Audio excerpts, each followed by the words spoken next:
don't vandalize. The tribes in our area consider these petroglyphs sacred. Don't touch. Hi, I'm Randy Wise, curator at the Fremont County Pioneer Museum in Lander, Wyoming.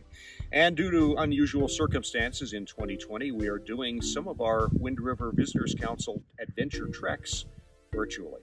This is our second one, and today we're going to be talking about some Lander area petroglyphs. We are at a private site. This is not a public site, so it isn't open to the public. At the end of the video, we will give you a list of some fantastic petroglyph sites that are open to the public, so be sure to stay tuned for that. But this particular site is on private property, and we do ask you to respect private property. There are petroglyphs all over Fremont County. The Native Americans were very dominant presence in this area for thousands of years. Many of these petroglyphs are thousands of years old. Some of them are more recent, in the 100-year-old range. The ones we're going to be looking at today are kind of in the middle of that time period. But again, they're all over Fremont County. Many of them are on private land. So again, please respect private property and do not go traipsing about looking for petroglyphs without permission. But there are some fantastic public sites available.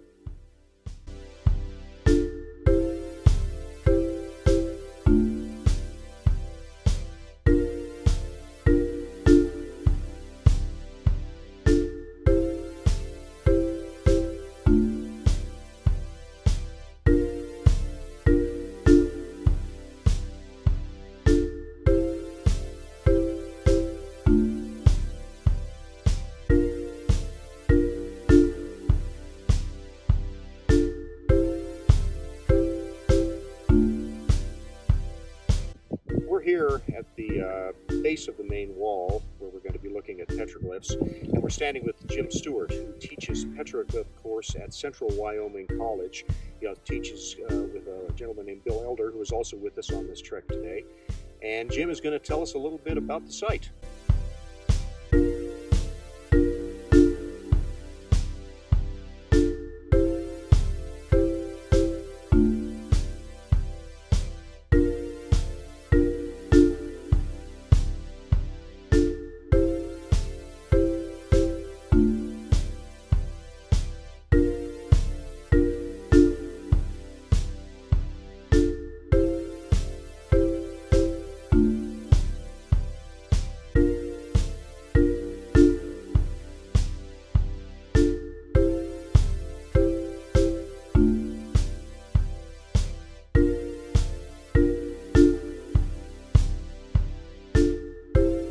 Petroglyphs at this site are mostly late prehistoric. Late prehistoric starts about 500 AD, and that's with the introduction of the bow and arrow into this part of Wyoming, according to George Frizen. The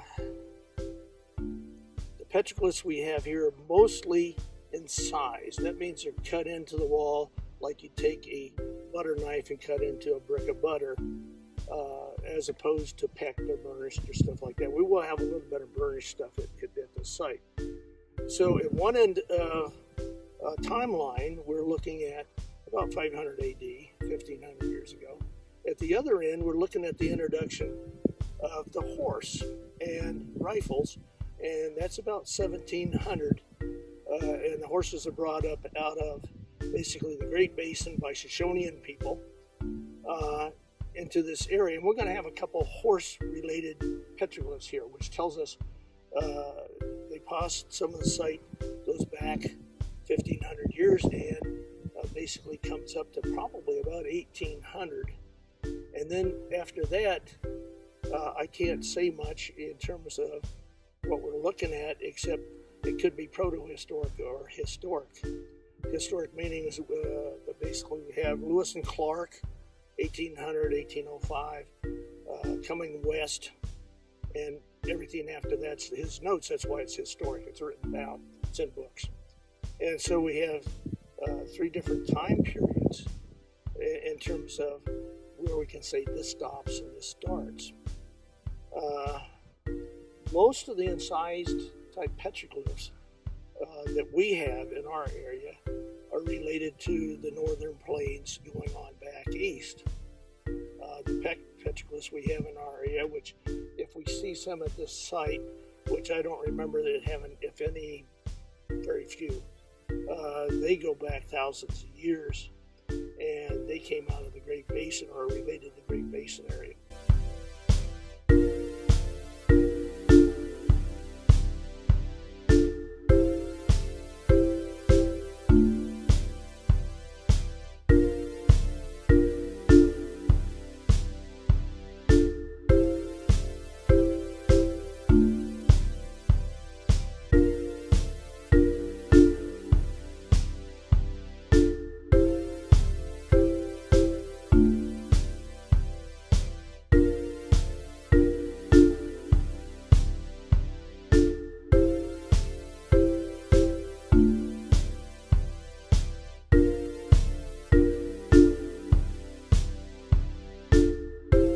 So this is a shield-bearing warrior. See this?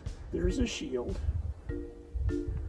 Here's the warrior, and he's got a spear. All right, we got another shield-bearing warrior right next to him. We can see his feet down here, his head up here. We can see his spear up here. All right, and then we have some real deep incised cuts in the rock. Now, I can't say much about this, but on the shield-bearing warriors, if we go to Lohendorf and what he's written, he attributes that motif coming out of Utah, going up to like Montana, and possibly coming back this way or being used on the way to Montana. And he's written some nice stuff about that in his book, which the museum has in their bookstore, called Ancient Visions. So, in our area, talking about Wind River Basin right here where we're at this site, I personally think these date approximately 1350 AD up to the horse. And why the horse? The horse cuts these off. Why? See the size of that shield? It's a full body shield. Once they get the horse, they can't have a full body shield on the horse. They have to have a shield about this big so they can handle the horse, not spook the horse, and still have weapons and maintain control of the horse. So that tells us this is pre-horse, pre-1700 right there. How far back? I think it goes back to the mini ice age that starts in our area about 1350 AD. So I think it fits in that category. These are really good examples. This piece right here has ribs on the warrior. That is not common. More common is just a straight line, the legs at the bottom, the head at the top.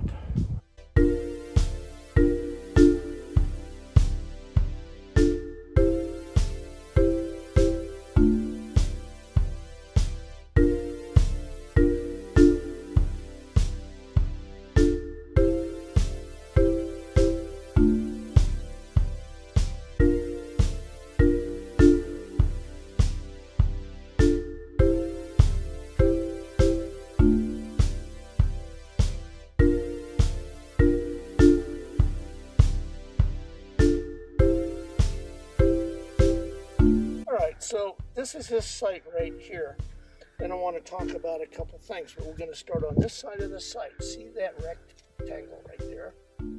See this rectangle right here? See this rectangle right here? These are shield-bearing warriors, and on here they represent this sort of thing right here. This is a drawing I did 30-some years ago, and they're square shields. And this is one of the very few sites that I've ever seen in any books with square shields. They're typically round like we saw when we started out a little while ago. Typically they're round shields. These square shields are at this site a couple places, this being probably the best example.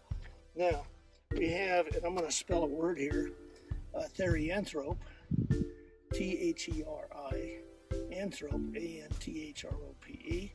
A therianthrope, theri means wild, anthrope means man, means wild man. This right here is a therianthrope. In the drawing it represents this, and whether it shows up on film very well because of light is he comes down here, his head. He's got his arms up like this. It's called exaltation. It's used in Christian churches all the time, where you raise your hands and pray. And we have that happening.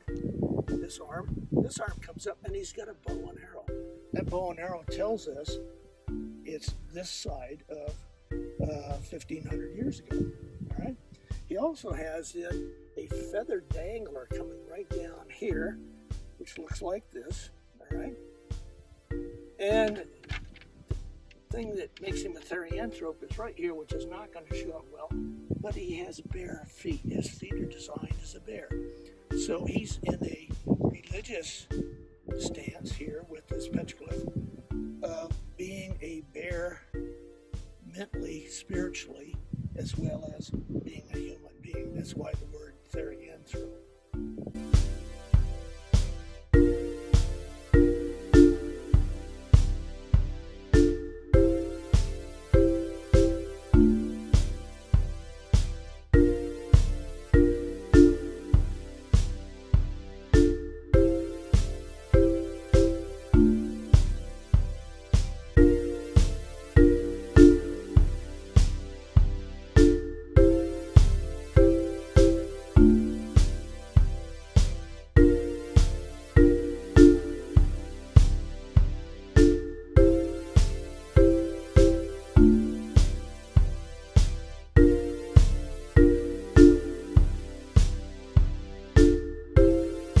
Horses in size, but see these little marks up here like an arrow?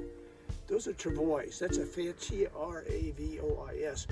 It's a French word. It means travel, basically. This small area right here has a shield-bearing warrior with a round shield, and he's got a weapon in his hand, sort of like what we consider maybe in generic white terms tomahawk or something like that, some sort of beat thing rather than a spear. And right next to him, we have a square rectilinear shield-bearing warrior with a spear. Next to it, we have a bear print. If you have a bear print at a site, it says there were bears there. This is a buffalo. It's dead. It's been killed. It's on its back. And you say, how the heck do you figure that out? This is where you have to look at a lot of petroglyphs of buffalo that are standing with an arrow in them and finally dead. This is a scruff on the buffalo, very stylized horn system. Here's a different bison, another buffalo. This one is still alive. Deep in size, it tells me it's older than some of the other ones we look at. Look at the feet. Has bear paw feet. Remember the therianthrope we talked about earlier? This is another one. They're relatively rare, or uncommon might be a better way of making the term. All right. This panel, the drawing is from, again, 1987 or 6 or 7. Right? He's got exaltation hands going up. That's considered a religious worshiping pose still today by a lot of churches. He has been shot. One of these is his belly button right here, I think.